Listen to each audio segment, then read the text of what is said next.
আসসালামু আলাইকুম।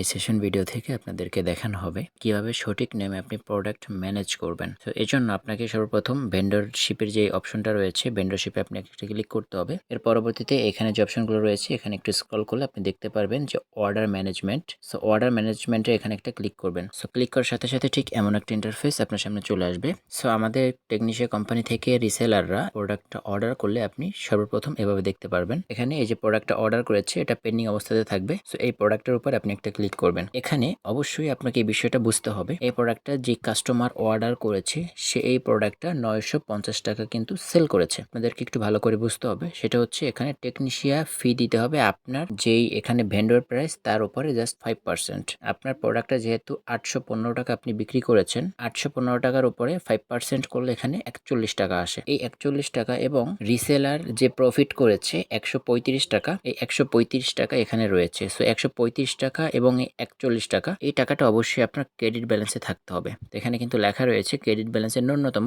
176 টাকা রাখুন। আপনার ক্রেডিট ব্যালেন্সে অবশ্যই এটা যদি আপনি প্রসেসিং এ নিতে চান বা প্রোডাক্ট অ্যাকসেপ্ট করতে চান পেন্ডিং থেকে, তাহলে অবশ্যই আপনার ক্রেডিট ব্যালেন্সে আপনার প্রোডাক্টের আপনি যে সেল করেছেন তার উপরে 5% এবং টোটাল যে রিসেলারের যে প্রফিট হয়েছে 135 টাকা, সেই 135 টাকা অবশ্যই আপনার ক্রেডিট ব্যালেন্সে টোটাল 176 টাকা কিন্তু আপনার ব্যালেন্সে রাখতে হবে। এর পরবর্তীতে এখানে কিন্তু লেখা রয়েছে অগ্রিম ডেলিভারি ফি দেওয়া হয়েছে 80 টাকা। এটা কিন্তু অগ্রিম ডেলিভারি 80 টাকা অ্যাডভান্স টাকাটা দিয়েছে। এর পরবর্তীতে এখানে আরো লেখা রয়েছে কাস্টমার নোট, কাস্টমারের কাছ থেকে মোট 950 টাকা সংগ্রহ করুন। এর পরবর্তীতে এখানে নোট যেটা রয়েছে এখানে আপনি লিখে দিবেন। সো আমি এখানে লিখে দিলাম প্রোডাক্টটি প্যাকেজিং এর জন্য পাঠানো হয়েছে। অবশ্যই আপনার সুন্দর করে লিখে দিবেন যে প্রোডাক্টটি প্যাকেজিং এ পাঠানো হয়েছে। এর পরবর্তীতে এখানে যে প্রসেসিং যে অপশনটা রয়েছে, প্রসেসিং অপশনে আপনি একটা ক্লিক করবেন, তাহলে আপনার এই প্রোডাক্টটা প্রসেসিং এ চলে আসবে। এবং প্রসেসিং অপশনটা আপনি কিভাবে দেখবেন, তো যেহেতু আমাদের এখানে এটা এভাবে ছিল, সো এখন যদি আমরা এখান থেকে একটু রিফ্রেশ দিই অথবা আমরা যদি বের হয়ে আবার এখানে ঢুকি, তাহলে এখানে দেখতে পারবেন যে পেন্ডিং থেকে আমাদের কিন্তু এটা চলে গেছে এবং এটা প্রসেসিং এ চলে আসছে। এবং প্রসেসিং এ যখন আমরা ক্লিক করব তখন কিন্তু আমরা এটা দেখতে পারবো যে এই প্রোডাক্টটাও আমাদের প্রসেসিং এ চলে আসছে। এবং এই প্রোডাক্টটা যখন আমরা এখানে ক্লিক করব তখন কিন্তু আমাদের এখানে ডিটেলস লেখা আছে এবং আমরা কিন্তু যে প্রোডাক্টটা এখান থেকে প্রসেসিং এ পাঠিয়েছিলাম ঠিক সেই প্রোডাক্টও এখানে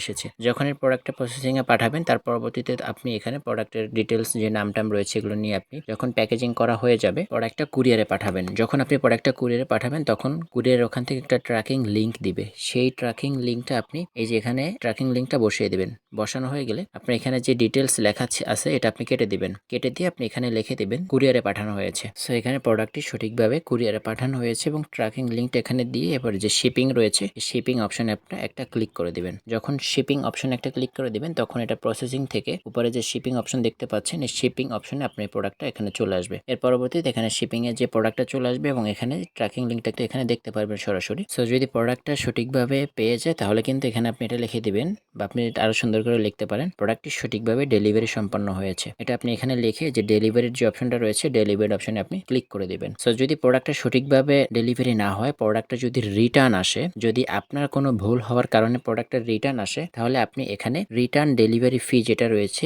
এই অপশনটাতে আপনাকে একটা ক্লিক করতে হবে এবং এখানে আপনার কারণটা লিখে দিতে হবে যে আপনার কি ভুলের কারণে প্রোডাক্টটা রিটার্ন হয়েছে। সো যদি কাস্টমার ভুলের কারণে হয় তাহলে কিন্তু অবশ্যই আপনি যে টেক ডেলিভারি ফি এখানে একটা ক্লিক করে রিটার্ন অপশনে আপনি ক্লিক করে দিবেন এবং প্রোডাক্টটা যদি সঠিকভাবে ডেলিভারি হয়ে যায় তাহলে এখানে আপনি প্রোডাক্টের সঠিকভাবে ডেলিভারি সম্পন্ন হয়েছে এটা আপনি এখানে ডেলিভারি অপশনে ক্লিক করলে প্রোডাক্টটা সম্পূর্ণ এখানে ডেলিভারি যে অপশনটা রয়েছে এখানে চলে আসবে এবং এখানে আপনি দেখতে পারবেন প্রোডাক্টটা ডেলিভারি হয়েছে এবং এখানে অর্ডার হ্যাজ বিন ডেলিভারিড লেখা উঠবে। আশা করি বুঝতে পেরেছেন যে কিভাবে এখান থেকে একটা প্রোডাক্ট পেন্ডিং থেকে কিভাবে আপনি প্রসেসিং এ পাঠাবেন এবং প্রসেসিং থেকে কিভাবে আপনি শিপিং এ পাঠাবেন এবং শিপিং থেকে কিভাবে আপনি ডেলিভারি হয়ে গেলে ডেলিভারিতে পাঠাবেন। আর যদি রিটার্ন আসে তাহলে আপনি কিভাবে সেই প্রোডাক্টটা রিটার্নে পাঠাবেন। সো ভিডিওটা একবার দেখে যদি ভালোভাবে বুঝতে না পারেন তাহলে ভিডিওটা একাধিকবার দেখুন। তারপর যদি আপনি বিষয় ভালোভাবে বুঝতে না পারেন অবশ্যই আমাদের অ্যাডমিনের সাথে যোগাযোগ করবেন, তাহলে বিষয়টা আরো ক্লিয়ার করে আপনাদেরকে বুঝিয়ে দেওয়া হবে। ধন্যবাদ সকলকে।